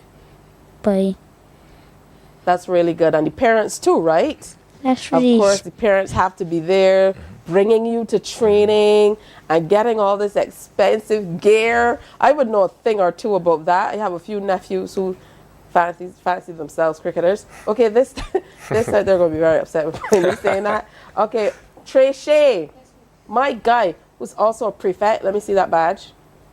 Oh, that good stuff, you got to show it off. When I used to go to school, we used to call you Perfect Insects. Yeah, but that's years ago, but that's okay. Why do you think you guys won the tournament? Because of Mr. Harmon training us all the time, and Josario as well, because the first match, we thought we were going to lose because the wicket started falling. But Josario and Neymar, they helped us get the victory. Well, you guys stuck in there, and that's what is most important. Yes, please. For you, what do you do best? What's your particular area? Batting. You're good at batting? Yes, please. So you making centuries and thing as yet, or soon? Not in softball, but not in softball. I do well in the hardball. Yeah, so we can look out for some centuries and so on from Tisha. Yes, please. All right, good stuff. Do you have any cricketers that you look up to at all? Mornin Barbados, Steve Smith. Oh, he's a cricketing fan. Joffrey Archer. Yes, please. Yeah, anybody on the Barbados team or not as yet? Yes, and Hoda. For sure, I saw that coming. She-Hope? Yes, please. Anybody else? That's it? Yeah, those are some good names as well. And of course, rounding out the team, we have Mr. Broom. Yes, please. Yes, please, Mr. Broom. Tell me about your area of specialty. Well, mine was cricket keeping and bowling. All right, good stuff. Are you a fast bowler or spin? Spin? Yeah. How did you get into bowling? Was it that your teacher saw that in you, or is that something that you were interested in before? Interested in before. Yeah. And tell me about what the experience was like for the final against Good Shepherd. It was good. Our team had lots of discipline. We played well. And when we were down, Josario got us back up. All right, that's good. So, Josario, you are definitely man of the match, right? Good stuff. And, it must feel really good to see that the team is giving you so much credit. It's wonderful to have you as a teacher here, even during this week as we look to celebrate teachers, for Teachers Professional Day. Yes, please. That's coming up. And during Education Month, I guess this shows as well how, we have to move away from thinking about education in square terms and how you can educate children through exposure to sport. And this is your particular area of expertise. Yeah, definitely. I'm so proud of the school. I'm so proud of the area that we come from, the Haynesville, West Terrace, Wanstead, Husbands area. It's a area that is, steeped in sports and community. And I think the culture that the community has built, all of these guys, when they go home on evenings, they're playing. Most of them are in clubs. It's just a well-rounded community culture that we have going on. And I think the school, as a microcosm of the community, is really benefiting from that. So like Youth Commissioner Peter Skeet, Brian Boyce, these are gentlemen who, when they get home from their normal jobs, will come and give back to the grassroots and just, pour their knowledge and skills into these youngsters, and it is paying dividends, and I'm very glad for the community.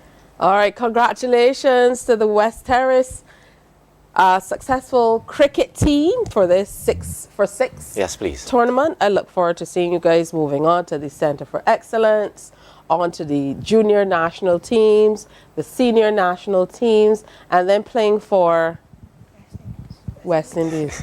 This one who likes Joffrey Archer, he might want to abscond, but we're going to try to keep you here in the West Indies because, this is what it's all about. Yes, please. I think they used to call it kiddie cricket before. Yes. But just grassroots and community cricket is where it starts, That's like you said, to be able to feed into the schools. So again, congratulations, guys.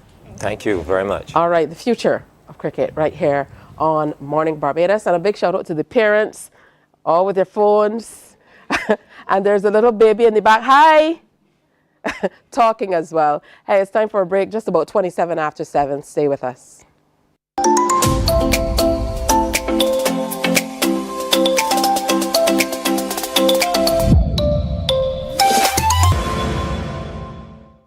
My friend, you don't plan to get it. Oh, Barbados. Hey, I'm KB Clean. Join me 6 a.m. until 10 a.m. right here at 94.7, the best and ultimate Bajan experience. My show is called Bajan to the Bone. Don't miss it, Bajan to the Bone. Weekdays right here and only here on 94.7.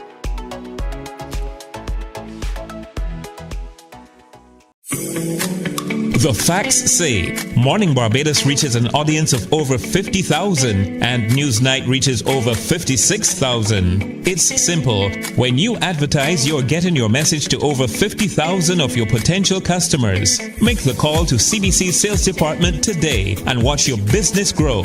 Contact us at 467-5559 or email marketing@cbc.bb. We enjoy a game of dominoes and singing karaoke. I just love crew. When you love me just a little bit longer. You get to relax and have a drink and listen to some nice music. It's something different. It's spectacular. It's fabulous. You know, it's a different feeling altogether.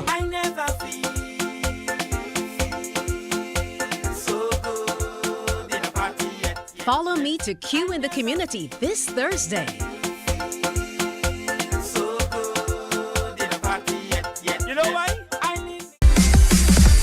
While you go about your business, we go about our business, and that is gathering the news.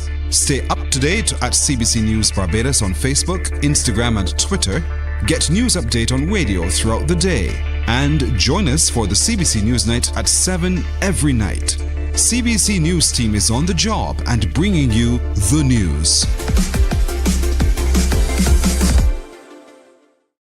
There is a saying, you can find a Bajan anywhere. Are you a Bajan living abroad? Or do you know of one who has migrated to another country? Well, we at Mornin Barbados would love to have you or them on our Bajan Affair segment. Share your amazing stories, experiences, and how you have adapted to a new culture. Send us an email to morninbarbados@cbc.bb. And together we will travel the world.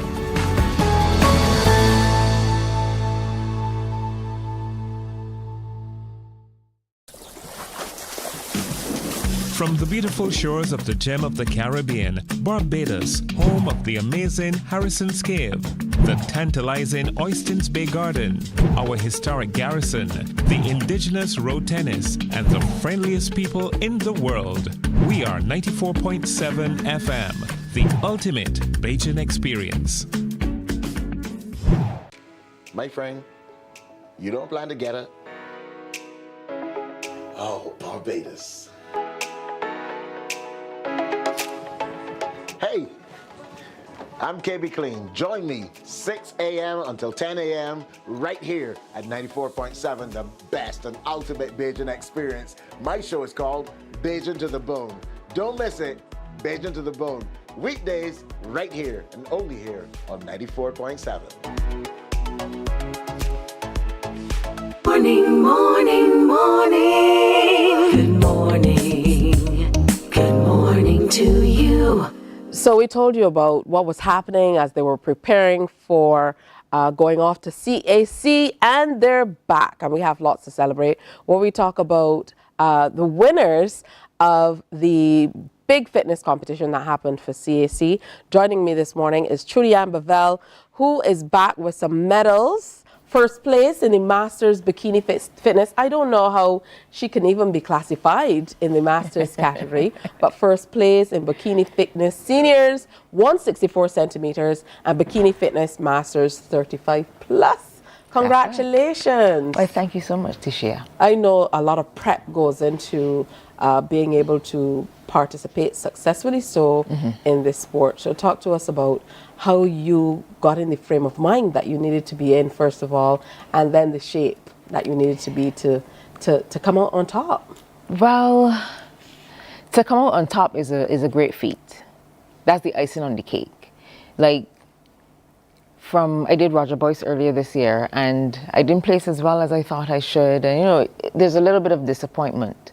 But you go back to the gym, back into the lab, as we say, and you put back in the work. You work on your weak areas. You get your feedback from the judges. You know what you need to work on. You focus on it. But the prep this time around wasn't, I'm going to say it wasn't as hard as it can be, because you're not starting from square one again. You're starting from where you left off. So it's just a final dial back in, dial down. It wasn't as difficult, but it still had its challenges, let me say that. Now I know for body fitness where it calls for you know, for you to be supremely disciplined in terms of how you work out, what you eat. How difficult is it to be able to go to another place and compete? So there's not necessarily home advantage. And then, of course, you have to acclimatize and kind of get into your routine. So what's that change like, the change of place? The change of place, we try not to let it derail us too much. Every athlete leaves with all the food that they need down to show day.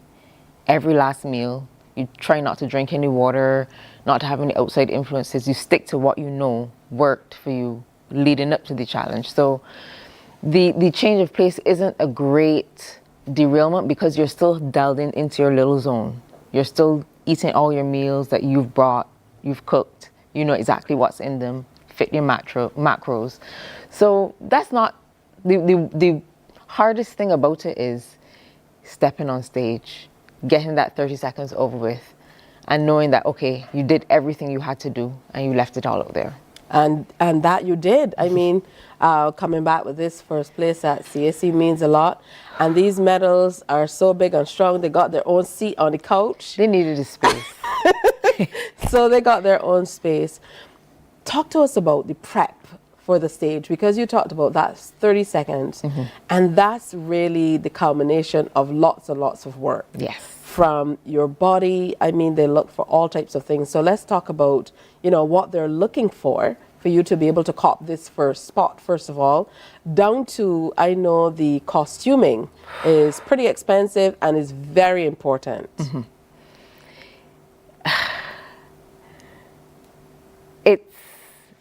We had our coaches. They were very attentive. They looked at us every week, 3 times a week. Ramon Brooms, Shakira Duglin, they did a fantastic job. Down to how much water are you drinking, how much protein are you having, because we will need to tweak something, so we need to know everything. They took the reins of the horses, and they did not let you falter, they did not let you waver. They were on you.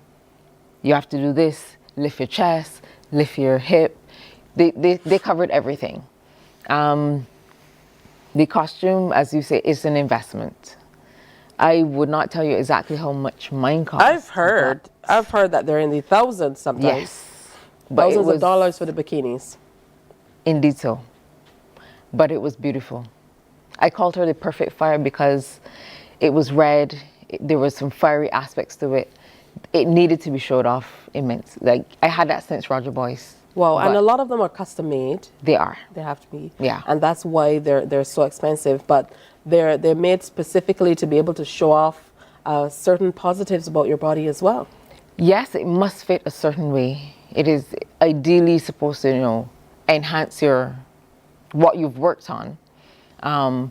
You'd find that most of the ladies, they have the bikini pulled all the way up over the hip bones because, you know, there's certain muscles that you need to show in the legs, on the side of the hip, that the judges will need to see. And if your bikini fits like a traditional bikini, some of it will be hidden. So we can't have that. What about showtime? You know, what was that experience like for you actually hitting the stage? It is always a bunch of nerves. And I always say, if you aren't nervous, are you really ready? It's that, have I done everything that I needed to do? Did I do everything exactly how it needed to be done? But once you hit the stage and you feel the warmth of the lights, I find that kind of melts away. And the second time you go on, you know, is a little less nerves. So it's all a package, it's all a experience, I say. Yeah, and while you were on that stage, were you kind of lining up the competition and thinking, I got this? Or were you a little nervous? Come on, be honest.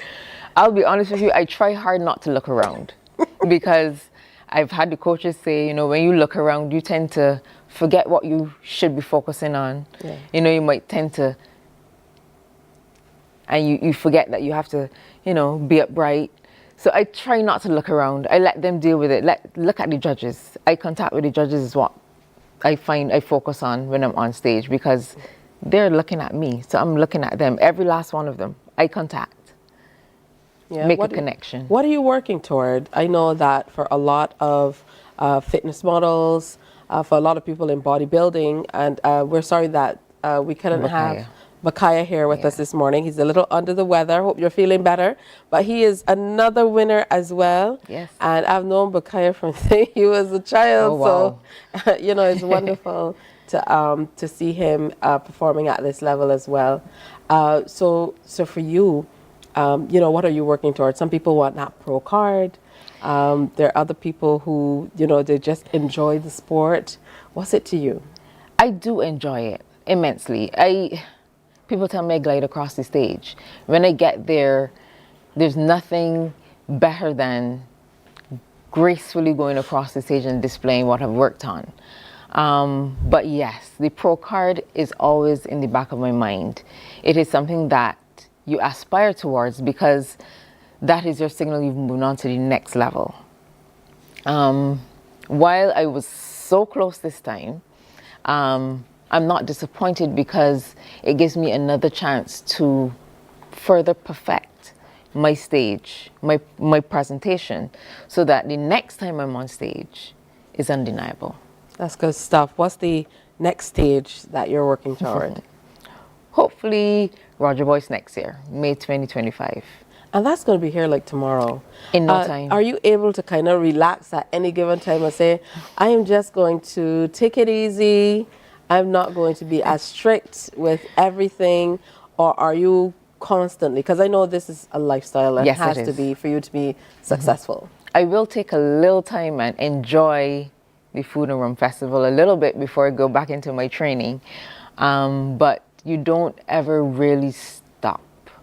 It's just a building block to the next level. So while I will enjoy Rice and Rum, I will be back in the lab again, pushing the weights, working on the weak areas to get ready for Roger Boyce. It is a lifestyle. What are some of those areas that you think are weak areas? Well, I do know that I can work on my my midsection. I'm not as lean as most girls are on stage. What? Imagine Yeah, that. that's just me. Don't worry about that. That's like my exclamation out loud that really should have been in my head. It's called conditioning. But I'll work on that for now, getting a little leaner, trying to have more of the muscles show. But yeah, it's all a stepping stone. So I'm closer to my goal now, and I'm very pleased. All right. How long have you been in the sport? Ooh, I have been competing since 2016. My first amateur show was my home gym, Body Shapers. Big up to all the Body Shapers out there.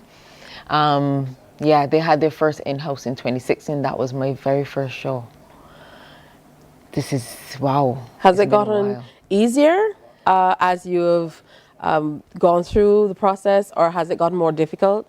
You're now competing in the Masters category, for example. Will it get easier? Yes, because as I said, you're not starting from square zero. You're at square one now. So you can build on it. Will it get less grueling? No, because you always have something you can work on. So you're always focused on the next step. I enjoy it immensely though. All right, beautiful. Introduce us to these two medals. I said in the beginning what they were for, but explain to us a little bit more. Well, these are both gold. As usual, the host country would have their logos on it. So you have the GBBFF, Guyana. And the cultural is all sports. But yeah, one is for Masters and one is for Bikini under 164. Yeah, I caught both, and I'm enjoying the moment. That's beautiful. Again, congratulations to you. Thank you so much. You know, I've come to learn how much commitment it calls to be able to live this lifestyle, to be able to compete in these areas. So congratulations to you and the entire team. Definitely to the winners as well. Yes. But to the entire team. Yes, for we the all effort. did well. I think everybody came back home with a medal. As they say, we went home and took all the gold from Guyana. I know, but they often come here and compete, so it was good it's a give and that take. we had a great Barbadian contingent going down to represent for the island and represent you truly We did really well. Yeah? You remind me tremendously of a former colleague, Antoinette Hinkson. You will probably know her more as Hurricane. So a special good morning to you, Tony, Antoinette Hinkson. You remind me a lot of her, not only in your demeanor, but in your speech, everything. Tone of voice, all of that. Yeah, DJ Hurricane. All right, well, wonderful to have you with us, Trudy. And again, congratulations to you. Congratulations, Bakaya. Congratulations to the entire team, the coaches, managers, the entire Barbados squad.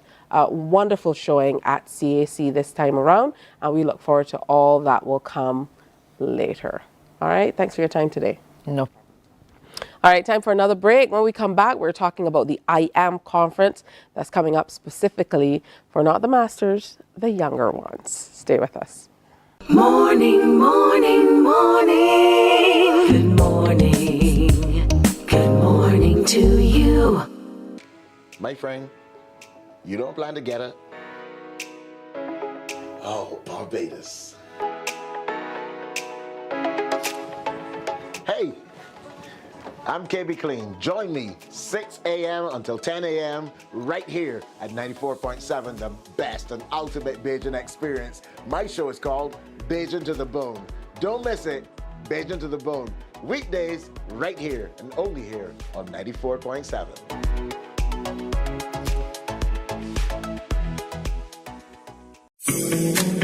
The facts say Morning Barbados reaches an audience of over 50,000 and Newsnight reaches over 56,000. It's simple. When you advertise, you're getting your message to over 50,000 of your potential customers. Make the call to CBC Sales Department today and watch your business grow. Contact us at 467-5559 or email marketing@cbc.bb.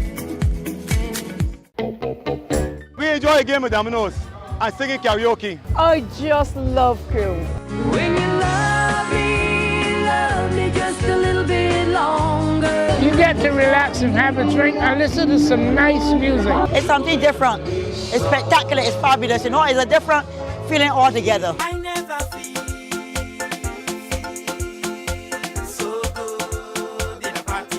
Follow me to Q in the community this Thursday.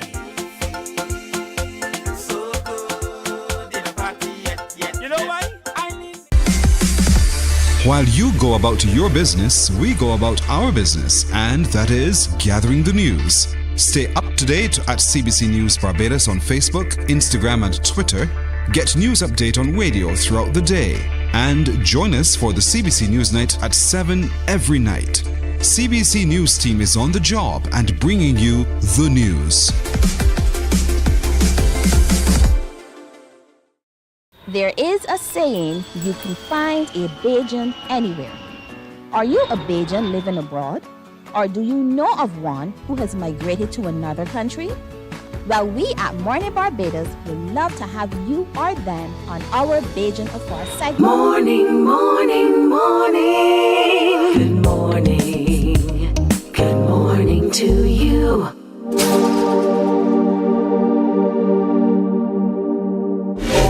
Jokes done. It's time to lock in. I don't know about you, but I know that I want to know how to navigate life. I want to be able to get a job, make sure my CV stands out, and even have the opportunity to be interviewed. I want to know how to invest and manage my money so that my future is financially secured. I want to know how to acquire land and a house. I also want to know about all the careers out there, whether it be in sports, orange economy, entrepreneurship, you name it. I also want to network and build relationships with persons who can direct and guide me on the path I need to take to become an all-round success. So as I said before, jokes done, and it is time to lock in. Experience all of this and much more at the I Am Conference 2024 from October the 28th to the 30th at the Lloyd Erskine Sandyford Center. For more information, check out DivYouth246 on Instagram or call the Ministry of Youth, Sports and Community Empowerment at 535-3835.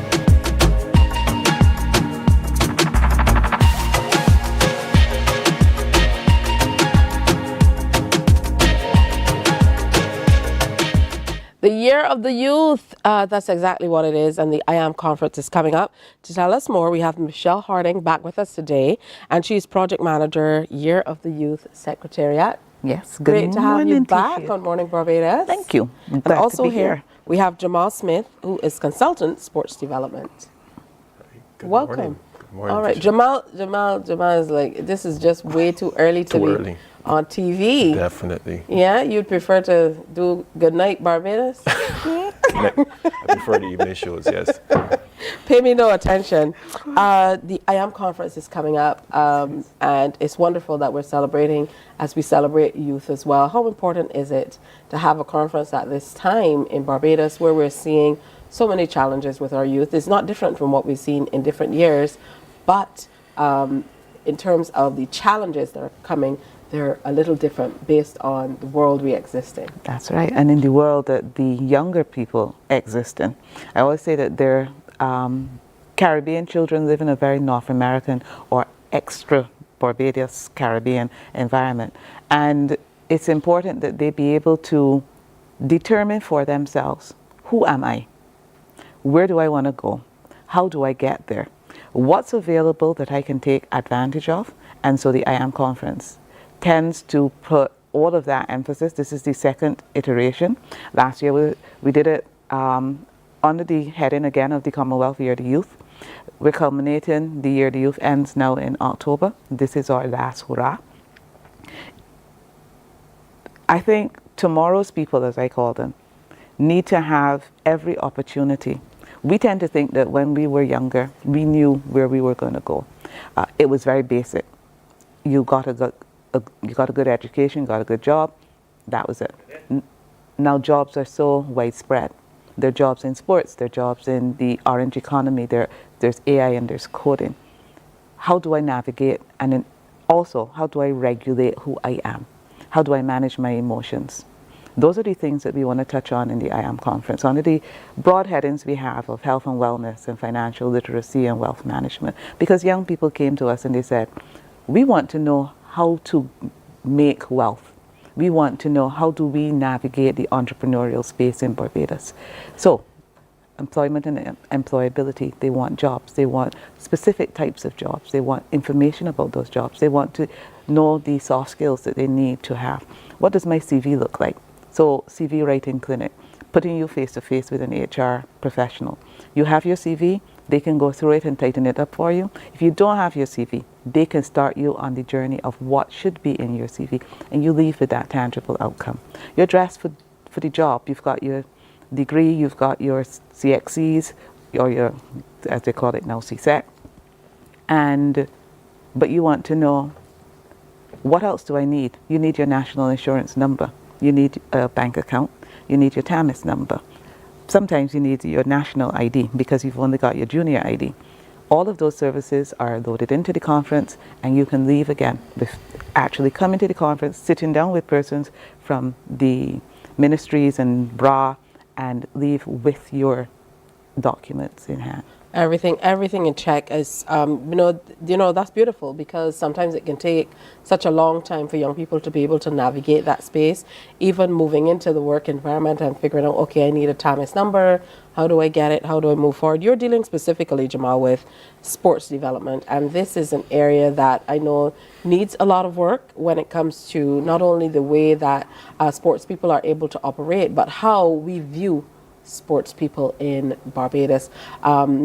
More so moving it to a place where people acknowledge that it is a legitimate career. So talk to me first about your work, and then how that will tie into what you're doing at the conference. Well, my work inside the ministry basically touches on every aspect of sport development. We're responsible for just about 62 federations, which obviously is a lot for a small country. Currently the only two officers that work on that was myself and Sports Development Officer Stephen Rowe.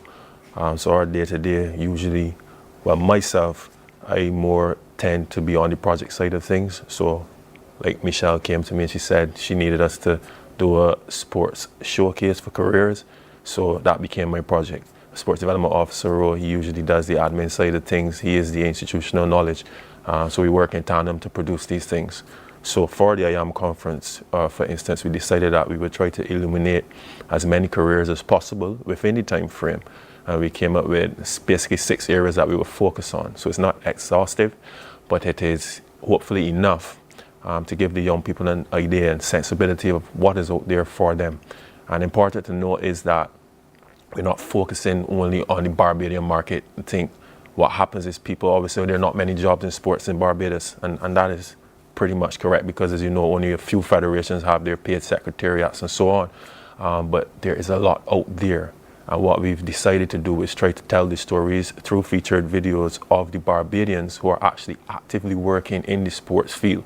So when we sought to set up the panels for this IAM conference, the biggest challenge was that most people are overseas, they are working. Yeah. So then I decided, you know what, let's get their stories. So we have a host of featured videos to go on. So as I said, there's 6 areas we're spanning from sports and education. We start on day 1 with that. Dr. June Cattle, Dr. Rudy Allen, that's University of the West Indies and the Barbados Community College. They'll be taking lead in terms of telling the young people what's out there in terms of tertiary level education. Where to start, obviously BCC is sports and physical education. University of West Indies is bachelor to master's degrees in sports science, etc. So we want to be able to create that environment where they can ask their questions and engage in the practitioners that do this on a daily. We then move into a segue really into sports and science. Sports science, obviously with the medical services, we have a panel with some doctors headed up by Dr. Renee Best, Dr. Blondell Hurley as well, and they'll be coming to speak not only to their career in sports as doctors, but how they go about, you know, their business. And then obviously you have the physios, strength and conditioners, and so on. Another theme that we definitely had to touch on was sports and communications, which is obviously basically your field. So we have Mark Seal, who should be heading up that panel for broadcast. We have people like Renee Sion who do sports and production. And we also have quite a few other people such as Anmar Boyce, who's a sports presenter, and so on. And what we've tried to do is try to connect the young people with young people who are actually active in the field. So there's also Shari Ross from the Barbados Cricket Association, who's responsible for marketing and the digitization really of their cricket product. So we're moving smartly along. Sports coaching, and that would be headed up by the National Sports Council, Barbados Football Association, and the Barbados Olympic Association as well. There's also an athlete engagement section that would actually be on the last day. Shadi Williams will head that up hopefully virtually.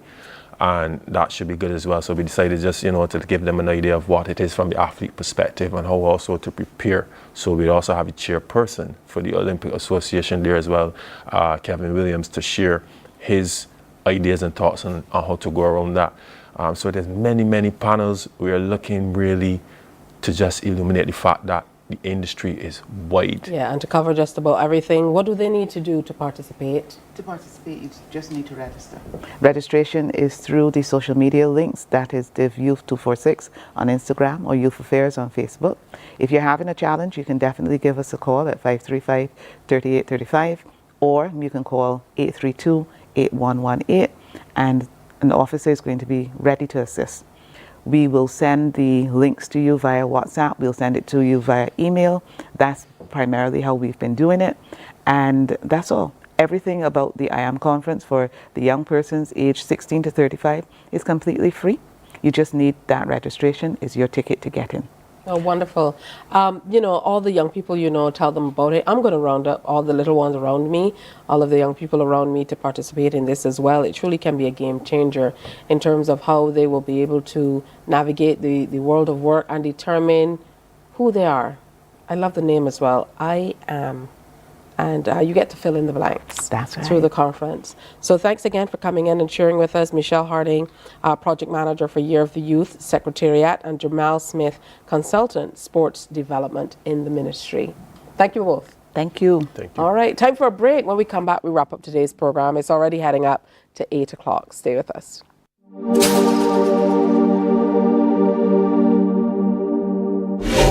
Hi, my name is Yvonne Arthur. Hello everyone, my name is Anmar Goodrich-Boyce. Hi everyone, I am Joel Manning. I'm the owner of Fusion Performance. Sports reporter at the Caribbean Broadcasting Corporation. A sports presenter. And this year, sports will be a major section at the I Am Conference. It's where you want to be for all of your information on sports. So hey, for those of you who are interested in sports, want to understand maybe what is involved in the industry of sports, feel free to sign up and just attend. October 28th to 30th. This is where you need to be. It promises to be action-packed, lovely. You don't want to miss it. And I'm looking forward to seeing you there.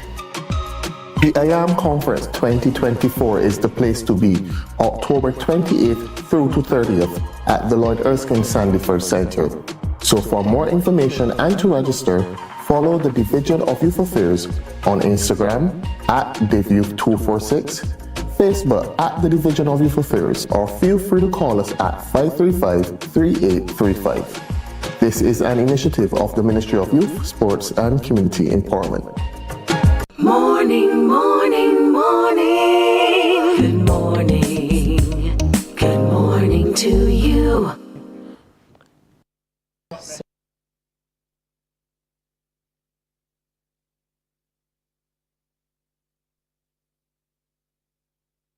There is a saying, you can find a Bajan anywhere.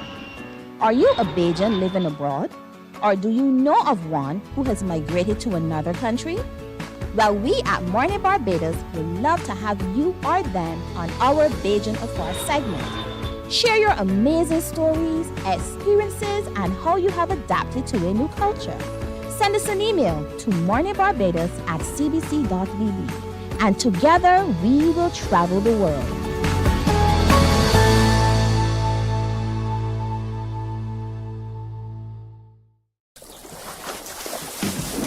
From the beautiful shores of the gem of the Caribbean, Barbados, home of the amazing Harrison's Cave, the tantalizing Oystins Bay Garden, our historic garrison, the indigenous road tennis, and the friendliest people in the world. We are 94.7 FM, the ultimate Bajan experience. Morning, morning, morning. Good morning. Good morning to you. Remember the dates for the IAM conference, the 28th to the 30th. That's next Monday, so get in on that. Children will have an opportunity to do SATs for free. So, there's lots for you to look forward to as a part of that. It's Q Day, it's Thursday, so Q in the community. We're encouraging you to follow us to the Desmond Haynes playing facility at Holders Hill in St. James from 11 o'clock. The broadcast will start around noon. The Q bus will be available from gate number 1 at the Granville Williams terminal, and also from the Princess Alice terminal as well. So head out to Desmond Haynes today at Holders Hill for Q in the community. We're going to have a good time there. So have a great day today. We'll see you in Bridgetown as they launch Fenty Beauty today as well. Have a good one. See you, God willing, tomorrow for Friday. Wake up, wake up, wake up, wake up. Barbados, get up. Good morning.